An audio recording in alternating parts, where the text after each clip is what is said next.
Buenos días, estimados estudiantes. Espero que se encuentren muy bien junto a sus familias. El día de hoy nos corresponde la retroalimentación de la clase anterior en esta nueva modalidad de trabajo. El día de hoy vamos a ver la retroalimentación que consistía en la lectura de un texto cuyo objetivo era analizar en una obra literaria las historias paralelas que se encontraban en un texto. Entonces, ahora en conjunto vamos a ir revisando las respuestas para que usted pueda corregirlas. Ahora vamos a ver las respuestas y de la guía de las preguntas del texto de la actividad.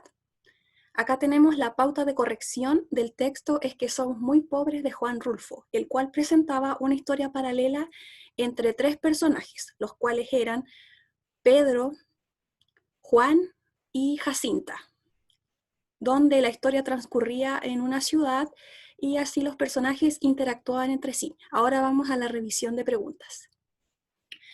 La primera pregunta consistía en ¿qué relación existe entre Juan y Pedro? La relación que existe entre Juan y Pedro es de cercanía, ya que ambos son compañeros de trabajo y tienen un buen trato entre ambos. Al hablar de cercanía no estamos viendo a su cercanía en cuanto a nivel simétrico de igual a igual, ya que ellos, como al ser cercanos, compañeros de trabajo, compartían ciertos temas dentro de este lugar de trabajo en el cual se encontraban Juan y Pedro. La segunda pregunta corresponde a ¿qué relación existe entre el trabajo de Juan y el padre de Jacinta? Acá tenemos que la relación que existe entre el trabajo de Juan y el padre de Jacinta es que Juan trabaja en el hotel de la ciudad donde acaban de trasladar al padre de ella. Esta relación entre ambas situaciones se infiere, se concluye, ya que Juan tuvo una discusión con su jefe, el cual no se esperaba que aquella situación le traería consecuencias laborales. Este argumento se afirma en el siguiente fragmento. Llegando a su casa, después de un duro día de trabajo y discusiones con su jefe que no sabía a ciencia cierta las consecuencias laborales que esto le traería, Juan empezó a recordar aquello que Pedro le había platicado. De acuerdo a la afirmación anterior, se advierte que la discusión entre Juan y su trabajo le trajo como consecuencia que fuera reemplazado por un nuevo empleado, el cual sería reemplazado por el padre de Jacinta.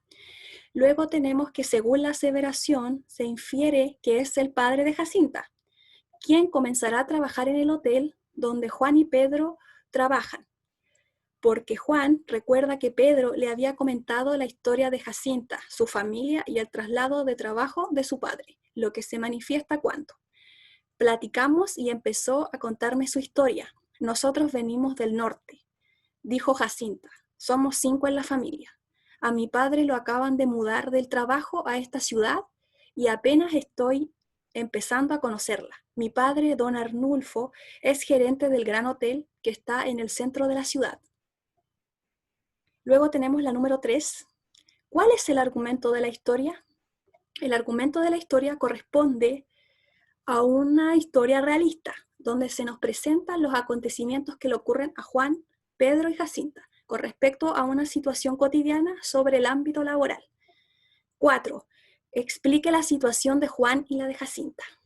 En primer lugar, la situación de Juan es que en su trabajo presenta discusiones con su jefe, pero recuerda lo que le había comentado su compañero de trabajo Pedro, con respecto a la historia de Jacinta, que implica el cambio de ciudad de su familia, debido al traslado de trabajo de su padre.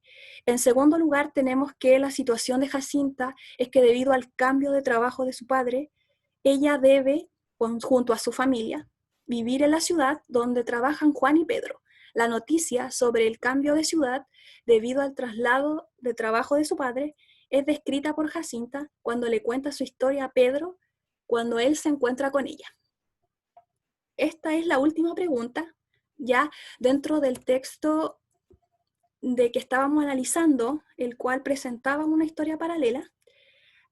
Entonces, en conjunto hemos revisado la pauta de corrección del texto que presentaba una historia paralela.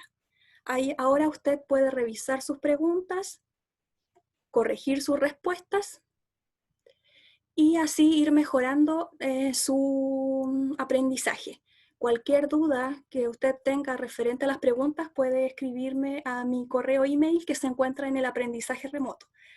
Entonces nos estamos viendo en otra retroalimentación y en otra nueva clase de lengua y literatura. Hasta luego, que estén muy bien.